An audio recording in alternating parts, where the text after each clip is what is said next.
Well, welcome to Christian Answers. This is Pastor Jeff Short with another analysis video of a contemporary topic in the news that affects Christianity and the church and the faith. And so we're talking today about the failure of the older generation to pass on the faith and also to maintain the standards of the faith. So there are actually two issues involved here.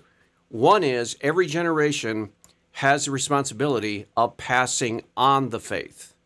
That is, transmitting the values and beliefs of Christianity and the Judeo-Christian moral culture to the next generation. That's one of the primary responsibilities of an older generation. The parents, the grandparents, the great-grandparents sometimes even, whoever is alive, who's ever here and has a voice, is responsible for transmitting the Christian faith from generation to generation to generation. Because if it's not transmitted, then the Christian faith gradually dies out and we no longer have a semi-Christian culture, and we're a persecuted minority like the early Christians in the first century. And we could even face extinction if we didn't have the promises of God that the gates of hell will not prevail against the church. We might even imagine that the faith would be lost. But we know that Christ is faithful. He will never permit the church to actually lose in the sense of being wiped out on the earth.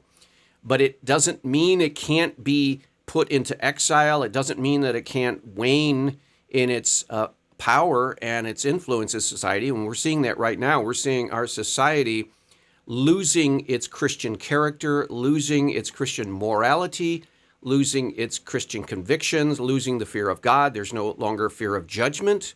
There's no longer aversion to sin and immorality. All these bad things are happening, and it's mainly because the older generations have not passed on the faith, and two, they have not maintained the standards of the faith. They have capitulated to the current sinful, rebellious generation instead of standing strong like a bulwark and saying, this is the truth, this is right, we're standing and defending these sacred truths. They're not doing that. And I know in a past video, it could have been a year ago, I think it was, when Queen Elizabeth of England died, and we were mourning her loss, and we were also evaluating her life. And one of the things, there were all kinds of positive things about her life, but one of the negative things about her life was, quite frankly, her failure to stand up to the anti-Christian secularization of culture. There's no question. On her watch, she was the monarch of England. She was the Queen of England for how many years? 70 years? I can't remember. 60, 70 years. Just a huge amount of time, decade after decade after decade. She was the queen, I believe it was during the 60s revolution, that upheaval that basically destroyed the Christian moral consensus in our culture, the Western world, and definitely in England. If you go to England right now, you will see the shambles of a post-Christian culture. You will see the immorality, you will see the unbelief, the skepticism, the antagonism toward Christianity and all things sacred, hatred toward the church, the mocking of Christian leaders and Christian convictions. And all of this occurred on her watch.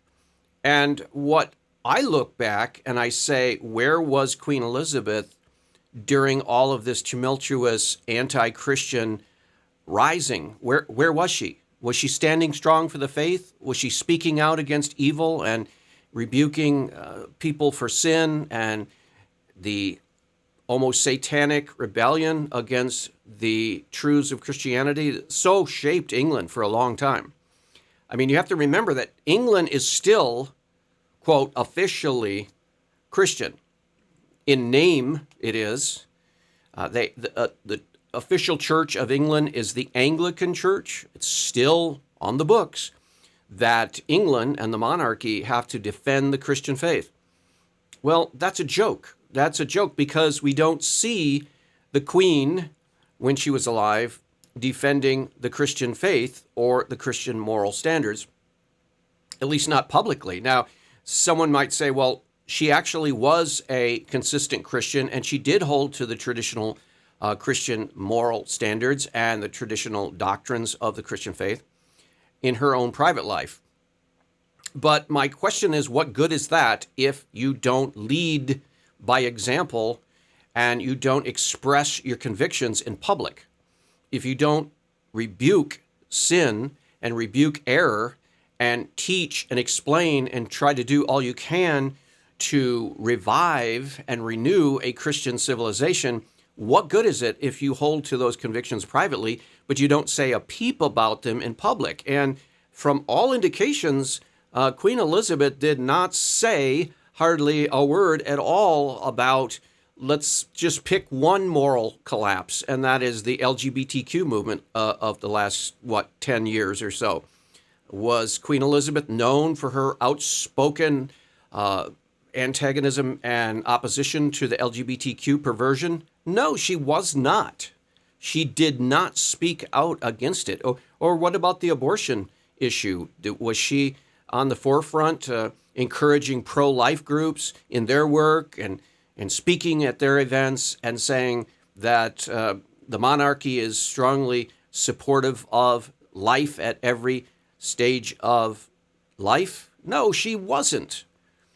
So I don't know what her strategy was other than just to try to maybe defend some of the historical traditions of England, the ones that are not controversial, or maybe the ones that are not getting her losing in the opinion polls, or it was very political in her selective causes.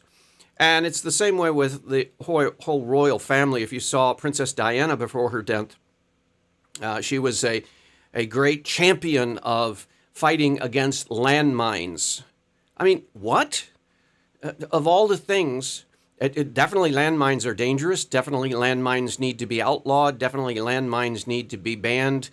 They need to be dealt with. Landmines are dangerous. A child could be walking and a landmine could explode. Yeah, definitely something that needs to be on the radar. But really, as a primary cause for some powerful, influential person of the monarchy like Princess Diana to be championing the cause of anti-landmines, when there were so many other things that were more important that really needed to be addressed. And she could have been, Princess Diana, could have been a champion for human life, the life of the unborn in the womb.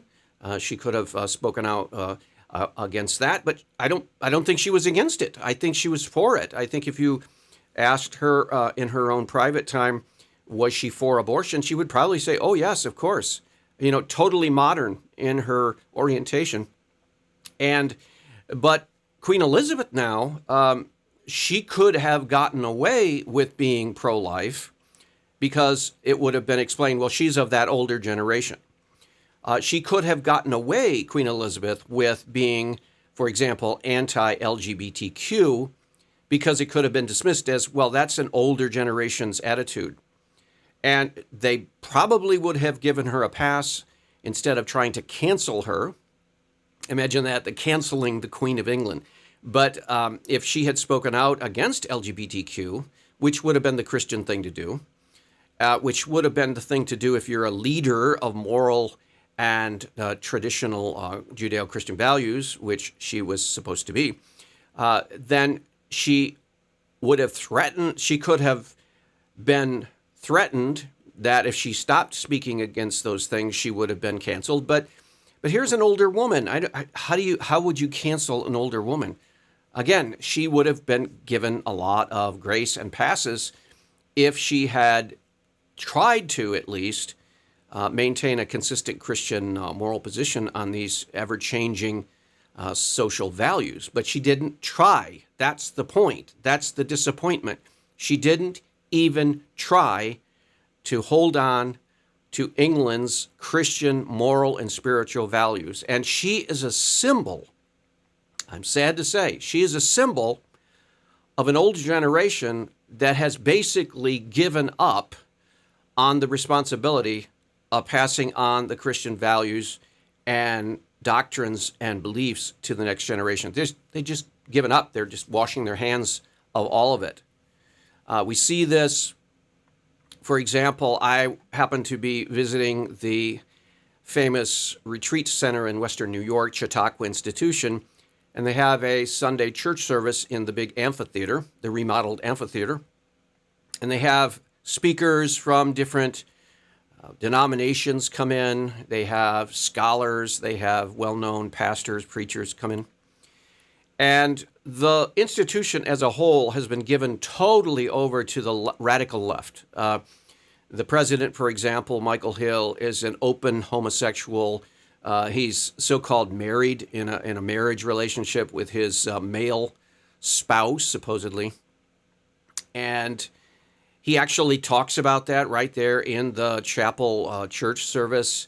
And here are all these gray-haired, for the most part, I would say 90% of the audience in the amphitheater on a Sunday morning over there, a typical Sunday morning.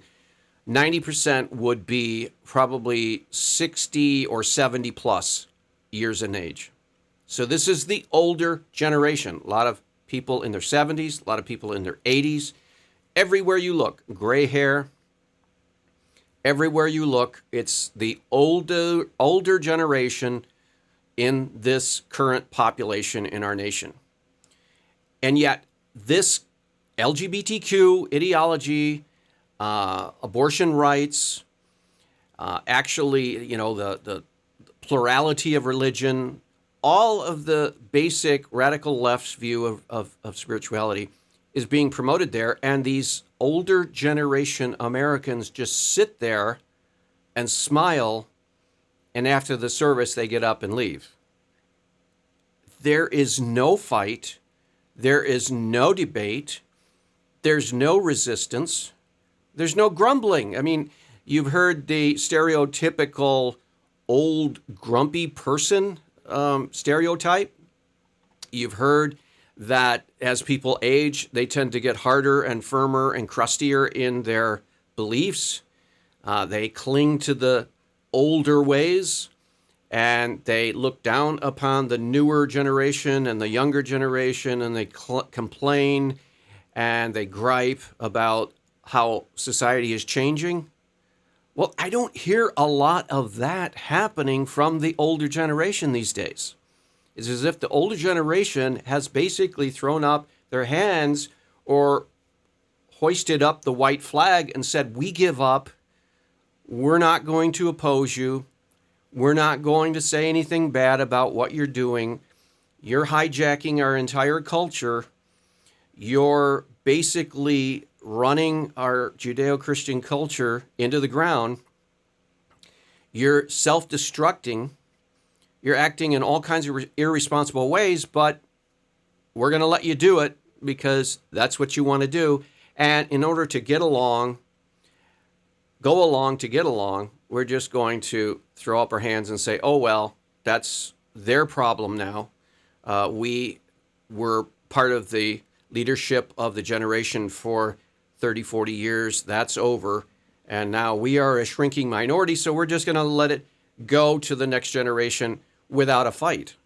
And I don't understand that mentality. I actually don't understand that mentality. I see it in the churches all the time.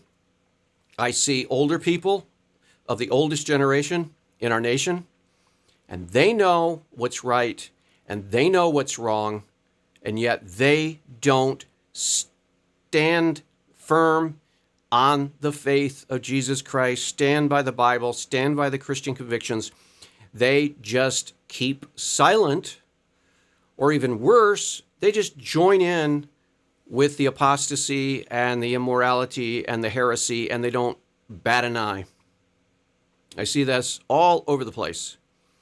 There used to be, the older generation used to point their bony little finger at the younger generation and say, that's not right. You shouldn't be doing that.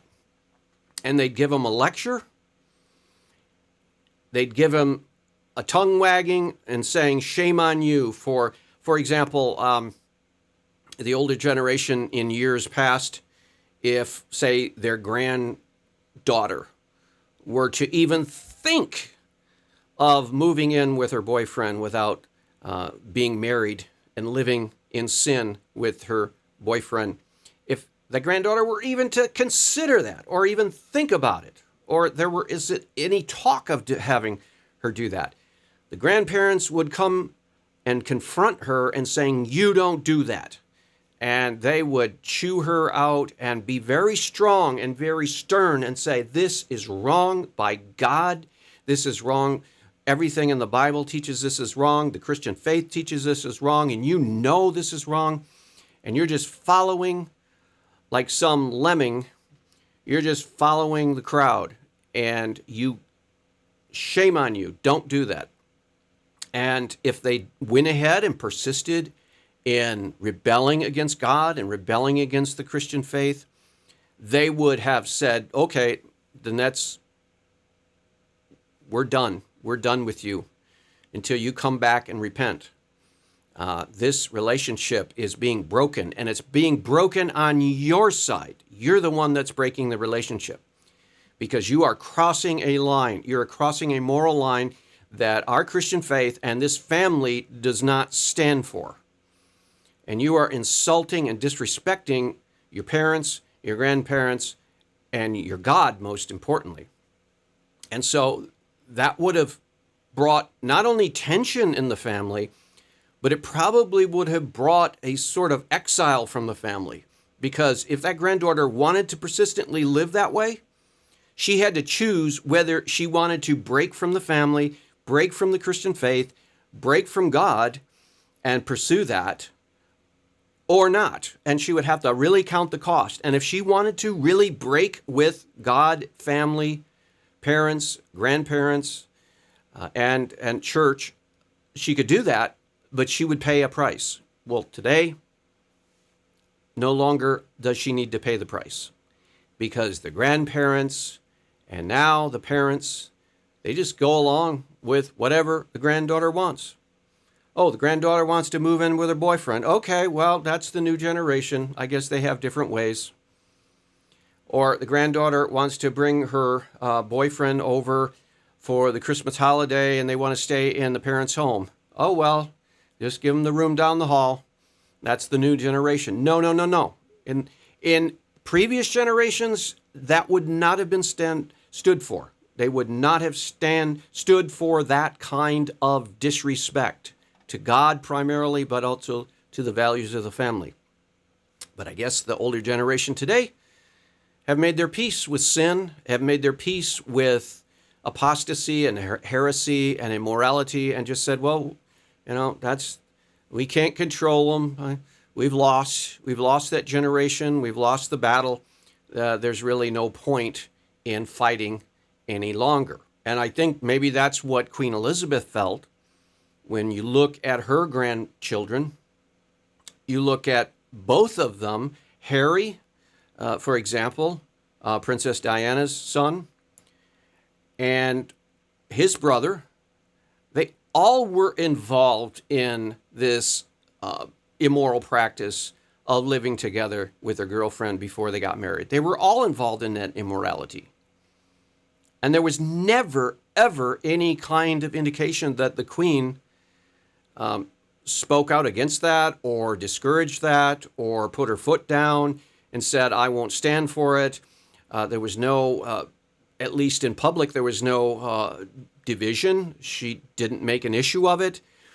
She didn't tell anyone in an interview that this is wrong and she cannot support that and it has caused tension in the family. No, there was nothing to indicate that she even put up a fight, other than maybe she frowned upon it in her own private thoughts or in her own private conversations, but there was no public teaching about this from the Queen, sort of a grandmotherly figure in England. She could have tried. Some people said, well, it would have been a hopeless cause. I mean, she could have tried and made an issue of it And that just would have got her in trouble with the press, because they would have then criticized her as being an old fuddy-duddy and being behind the times, and they would have actually questioned her sanity. So there were all kinds of negative outcomes that could have come. Well, yeah, there would have been probably, but it's worth trying, right? I mean, if you believe the truth is true, and you believe it right is right, and you have the courage of your convictions, just defending the truth and just defending what is right is an end in itself. You don't have to make a calculation. Well, you think I can win this battle? Do you think I'll ultimately prove victorious in this cultural moment? You don't ask that calculation. That's not what Christians do. We don't go around saying, well, I wonder if I should try to teach that Jesus is the way, the truth, and the life, that no one comes to God the Father except through him. I wonder if I can teach that, or the culture doesn't believe that, so I better not, because they would hurt me in some way. They would criticize me. They would try to cancel me. I would be pushed to the margins. So I better not teach that because it's a lost cause. No, you don't. That's not the way you logic and think. The way we think as Christians, the way the Bible teaches us, and the way Jesus taught his disciples, you teach these things because they're true, not because of some, perceived outcome. So Queen Elizabeth could have done a whole lot as far as trying to defend the Christian, Judeo-Christian moral standards in her own native England and in the Western world. She could have done a lot, but she didn't do anything. And there are all kinds of things that older people could do today, grandparents and parents could do today. And the one thing they could do is to speak up vocally about these moral standards and not capitulate and say, okay, we know that the younger generation is in rebellion. We know that they are excited about becoming free to do whatever they want to do. This is part of being a young person. You feel like you want to break away from your parents and the old traditions. Okay, we get that. But there's a thing called good, healthy independence, and there's a thing called evil, satanic rebellion.